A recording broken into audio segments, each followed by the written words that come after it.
본문 다니엘서 9장에 보면 아주 유명한 다니엘의 기도가 등장합니다.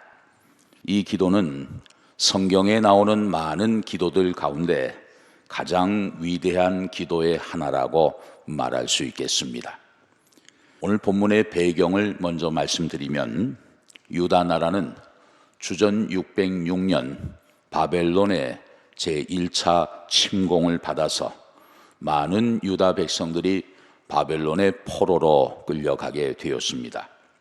그때 당시 10대 소년이었던 다니엘도 그 포로 행렬에 포함되어 있었습니다. 다니엘은 이방 나라 바벨론의 포로로 살면서도 여느 유다 백성들처럼 두고 온 조국을 결코 잊을 수가 없었습니다. 그래서 예루살렘 쪽을 향한 창문을 열어놓고 하루에 3번씩 빼앗긴 나라의 회복과 무너진 성전의 재건을 위해서 늘 기도해 왔습니다. 세월은 흐르고 흘러서 어느덧 10대 소년 다니엘이 80대 노인이 되었습니다.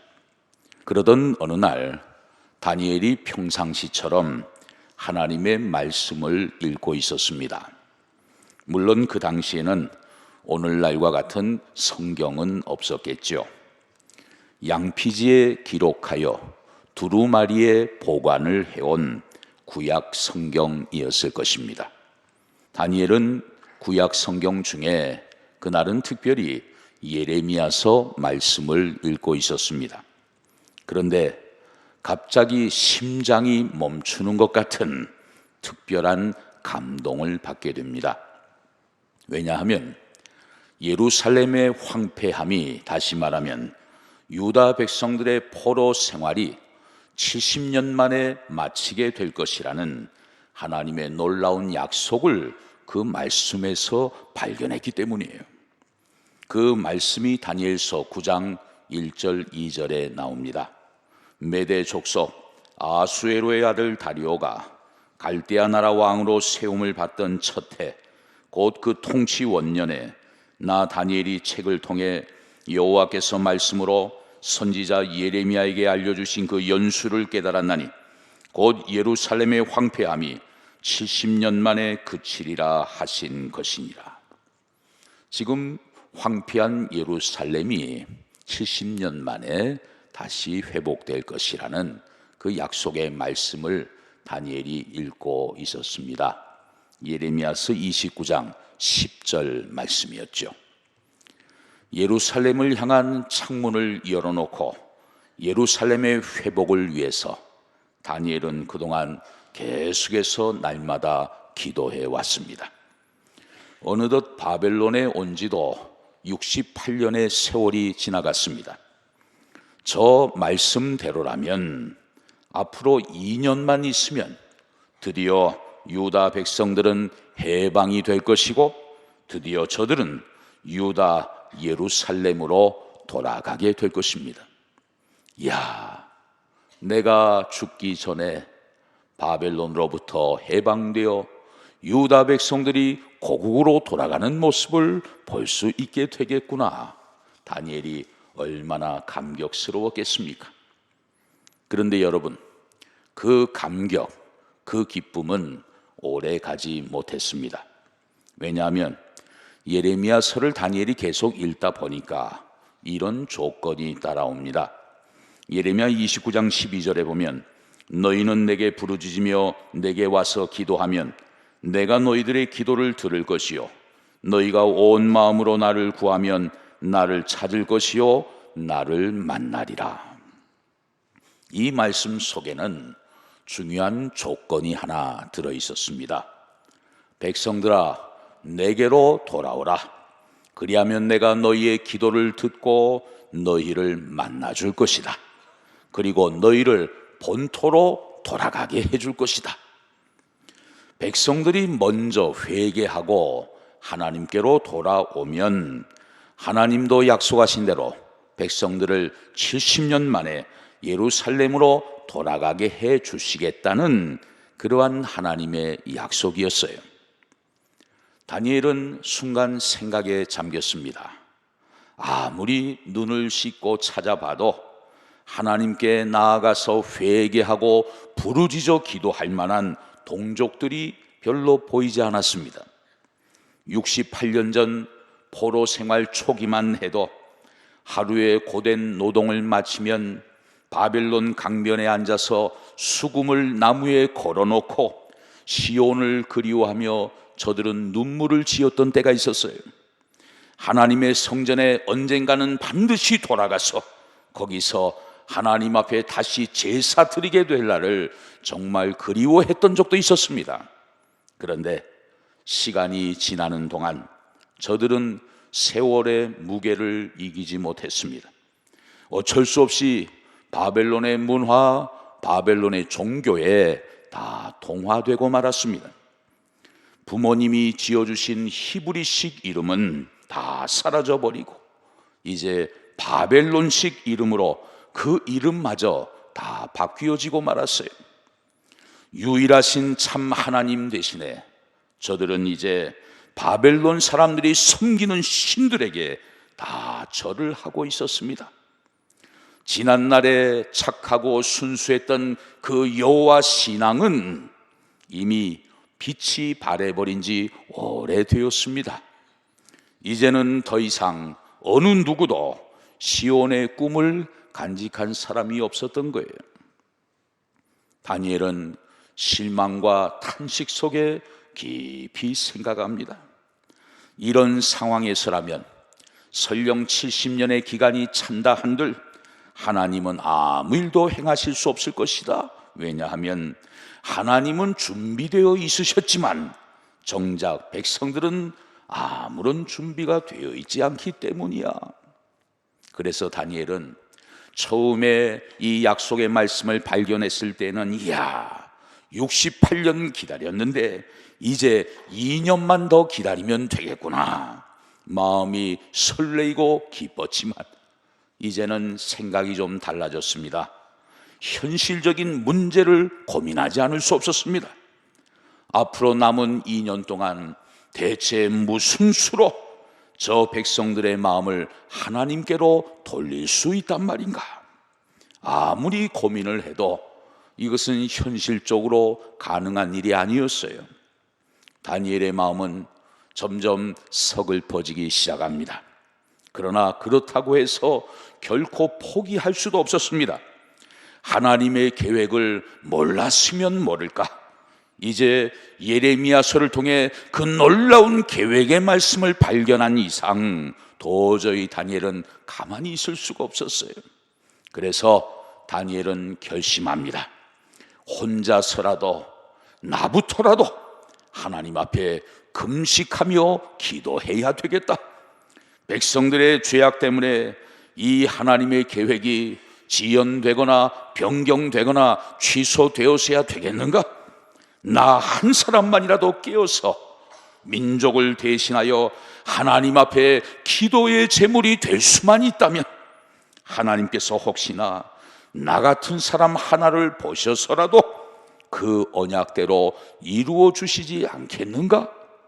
이런 마음으로 하나님 앞에 금식하며 베옷을 입고 재를 뒤집어 쓰면서 간절히 기도하기를 시작했던 것입니다. 이러한 다니엘의 모습이 참으로 감동적입니다. 여러분, 여기에서 우리는 중요한 사실 하나를 발견할 수가 있습니다. 다니엘이 어떤 사람입니까? 성령 충만하고 지혜와 명철이 가득한 다니엘 아닙니까? 그런데 그가 하나님의 계획을 발견한 것은 무슨 직통 계시를 받아서가 아니었어요. 기록된 하나님의 말씀을 읽다가 그 말씀을 통해 하나님의 뜻과 계획을 발견하게 된 것입니다. 오늘날도 마찬가지입니다. 우리가 하나님의 말씀을 가까이 하고 날마다 성경을 읽고 묵상할 때 그 속에서 우리 개인을 향한, 우리 가정을 향한, 우리 공동체를 향한, 그리고 시대와 역사 앞에서 우리 민족이 감당해야 할 놀라운 일들을 기록된 말씀을 통하여 하나님께서 오늘도 우리에게 알려주시는 줄로 믿습니다. 이것이 바로 우리가 하나님의 말씀 성경을 가까이 해야 하는 이유이죠. 다니엘은 기도의 사람이었지만 하나님의 놀라운 약속, 계획을 발견한 것은 바로 성경을 읽던 중이었습니다. 여러분이 개인적으로 하나님의 말씀을 묵상하고 또 새벽마다 말씀을 묵상하고 또 일을 하다가도 틈틈이 성경을 읽고 묵상하면서 말씀으로 자신의 내면을 채워나가게 되면 성령님께서 여러분을 언제나 진리 가운데로 인도해 주실 줄로 믿습니다. 다니엘은 예레미야서의 말씀을 통해 위대한 하나님의 계획을 발견했습니다. 그리고 중요한 것은 그 위대한 발견이 위대한 기도로 연결되었다는 사실이에요. 다니엘의 마음은 너무나 급해졌습니다. 그동안 포로 생활 68년이 지나고 이제는 2년밖에 안 남았는데 잘못하면 하나님의 계획이 무산될 수도 있는데 내가 어떻게 하면 좋겠는가? 그는 80대의 연로한 몸을 이끌고 하나님 앞에 엎드렸습니다. 다급한 마음을 진정시키면서 하나님 앞에 금식하며 베옷을 입고 재를 뒤집어 쓰면서 민족을 대신하여 하나님 앞에 간구했어요. 그런데 그 기도의 내용을 우리가 자세히 살펴보면 맨 처음에 참회의 기도로 시작하는 모습을 발견할 수가 있습니다. 먼저 자기 동족들의 죄를 낱낱이 하나님 앞에 고하기 시작합니다. 그리고 나서 4절 이하의 내용을 쭉 보면 이렇게 요약을 할 수 있겠습니다. 크시고 두려우신 하나님, 우리가 하나님의 목소리를 청종하지 않았고 선지자들을 통해 우리에게 주신 하나님의 율법을 우리가 지키지 않았습니다. 그래서 그 결과 우리가 이렇게 이방 나라에 비참하게 포로로 잡혀와 있습니다. 그런데 여기 와서도 처음에는 회개하고 주님께 나아가려고 노력을 했지만 시간이 지나면서 또다시 우리는 하나님을 떠나고 말았습니다. 오늘과 같은 형벌을 통해서 모든 수치와 부끄러움은 우리에게로 돌아오고 모든 공의는 하나님께로 돌아가는 것이 마땅합니다. 지금의 이 고난과 어려운 포로 생활은 우리가 범한 죄악의 마땅한 결과입니다. 주여, 우리는 아무 할 말이 없습니다. 주님께 드릴 변명의 말씀도 없습니다. 그러면서 이어지는 그 기도의 중심 내용을 보면 다니엘은 자기 민족의 죄를 자신의 죄와 동일시하고 있는 모습을 볼 수가 있어요. 본문 11절 하반절에 보면 우리가 주께 범죄하였음이니이다. 우리가 범죄하였나이다. 그 대상에 자기 자신을 포함시키고 있는 것입니다. 저 사람 때문에, 저 인간 때문에 우리가 이 지경이 되었나이다. 그렇게 말하지 않아요. 한번 따라하겠습니다. 우리가 범죄하였나이다. 이제 다니엘의 기도는 참회의 기도에 이어서 곧바로 하나님을 설득하는 기도로 들어갑니다. 자기 백성들이 이렇게 범죄하였음에도 불구하고 그리고 그 마땅한 대가를 이렇게 받는 것이 당연함에도 불구하고 왜 하나님이 자신의 기도에 응답하셔야 하는가를 조목조목 하나님께 설명하기 시작합니다. 자, 본문 16절을 보시죠. 주여 구하옵나니 주는 주의 공의를 따라 주의 분노를 주의 성 예루살렘 주의 거룩한 산에서 떠나게 하옵소서. 이는 우리의 죄와 우리 조상들의 죄악으로 말미암아 예루살렘과 주의 백성이 사면에 있는 자들에게 수치를 당함이니이다. 여기 보면 황폐한 예루살렘 성을 가리키면서 다니엘은 아주 독특한 표현을 사용하고 있습니다. 상반절에 보면 예루살렘 성을 가리켜서 뭐라고 말을 합니까? 주의 성 예루살렘, 그렇게 말을 해요. 그리고 하반절에 보면 지금 포로로 끌려와 있는 유다 백성들을 가리켜서 뭐라고 부르고 있습니까? 주의 백성, 그렇게 부르고 있어요. 지금 예루살렘 성과 유다 백성들을 주님의 이름과 연결시키고 있는 것입니다. 주의 성 예루살렘, 주의 백성. 여러분, 이렇게 주님의 이름을 갖다 붙이는 다니엘의 의도를 이해하시겠습니까? 다니엘은 지금 무엇을 말하려고 이렇게 주의 성 예루살렘이라고 주의 백성이라고 애써 힘주어 말하고 있는 것일까요? 여기에 오늘 메시지의 핵심이 담겨 있습니다. 여러분이 이것을 붙잡을 때 여러분의 기도는 지금 여러분이 드리는 기도보다 한 단계 더 업그레이드 될 것입니다. 다니엘은 하나님께 기도할 때 유다 백성들을 위하여 이런 일을 행해 주시고 우리를 위하여 저런 일을 행하여 달라고 그렇게 기도하지 않았습니다. 그럴 자신도 없었고 하나님 앞에 그럴 면목도 없었어요. 백성들은 반역과 불순종으로 하나님이 베풀어 주신 은혜를 다 내팽개쳐버린 사람들입니다. 그들은 유다 예루살렘 본국에 있을 때도 그랬고 벌을 받아서 바벨론의 포로로 끌려온 지금의 상황도 크게 다르지 않았습니다. 처음에는 조금 정신을 차리는가 싶었더니 시간이 흐르면서 서서히 바벨론의 타락한 문화에 동화되어 버리고 말았던 것입니다. 그런데 여러분, 그렇다 하더라도 한 가지 변함없는 사실이 있습니다. 저들은 여전히 하나님의 택한 백성이라는 사실이에요. 이 사실 하나만큼은 예루살렘에 있을 때도 그렇고 이방 땅에 끌려온 지금도 동일한 마찬가지 사실이었어요. 하나님의 이름이 저들에게 언제나 붙어 다니고 있었습니다. 그러므로 이 백성들이 계속해서 이렇게 비참한 상황에 빠져 있게 된다면 이것 때문에 하나님의 거룩하신 이름이 훼손당하게 될 것이 분명했습니다.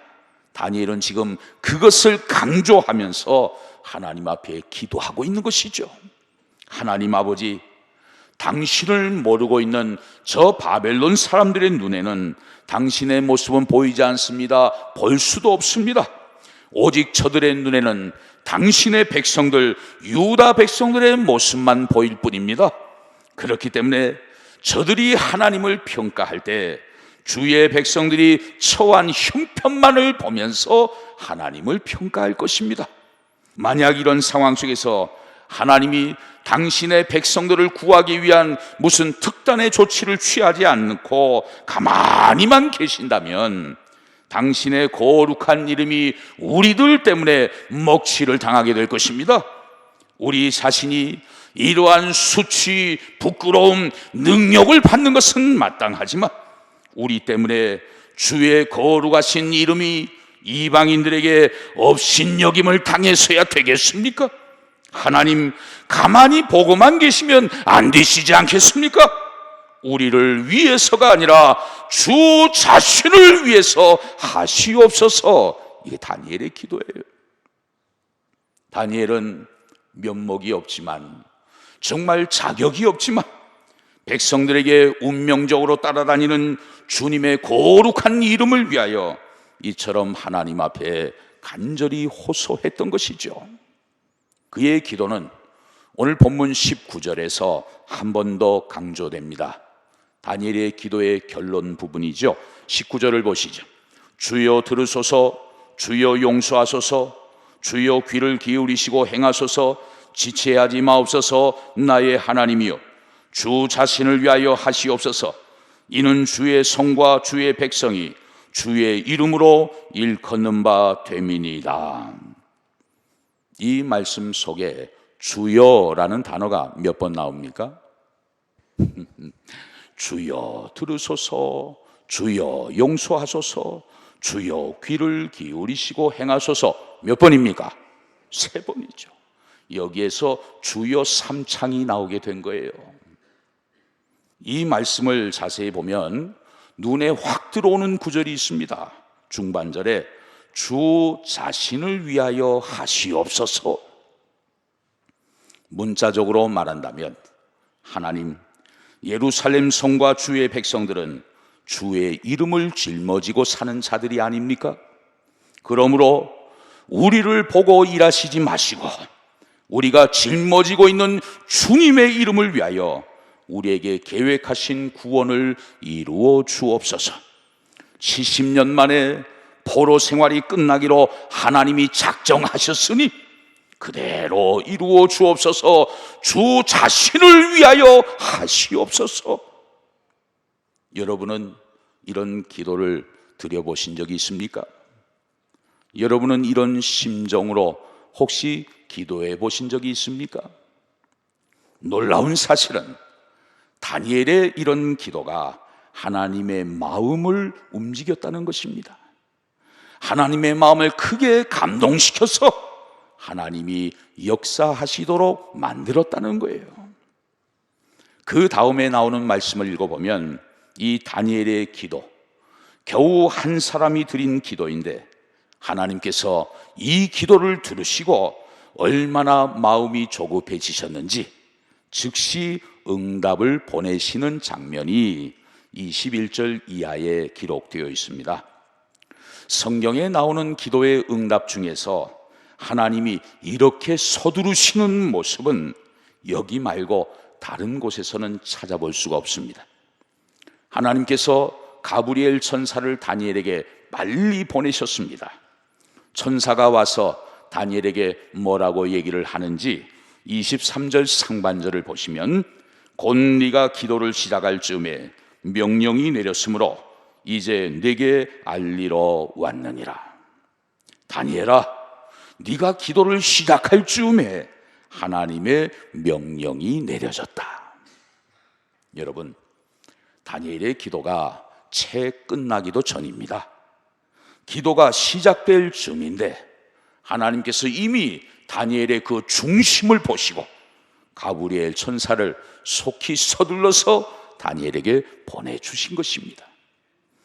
여러분의 기도 생활 속에도 이런 놀라운 역사가 일어나게 되기를 주의 이름으로 축복합니다.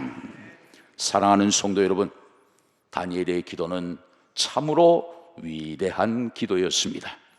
즉시 응답을 받는 기도였습니다. 우리도 그 기도를 배울 수 있다면 얼마나 좋을까요? 그 기도의 핵심은 바로 이것입니다. 주를 위하여, 주의 이름을 위하여, 주 자신을 위하여 하시옵소서. 한번 따라 하시죠. 주를 위하여, 주의 이름을 위하여, 주 자신을 위하여 하시옵소서. 인생을 살아가는 동안 진정한 용기는 어디에서 나오는 것일까요? 나는 이래봬도 전능하신 하나님의 이름으로 일컬음을 받는 사람이다. 나는 언제나 하나님이 함께 하시는 사람이다. 하나님의 거룩하신 이름과 그분의 명예가 나에게 달려있다.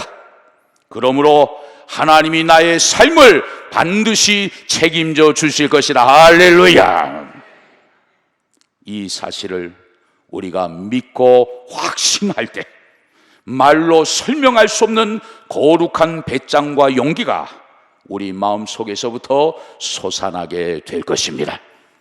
다니엘의 위대한 기도를 본받아서 날마다 주의 이름과 주의 영광을 위하여 기도하는 가운데 기도의 제목마다 즉시 응답을 받는 특별한 은혜가 여러분의 가정과 삶의 자리마다 충만히 임하게 되시기를 주의 이름으로 축원합니다.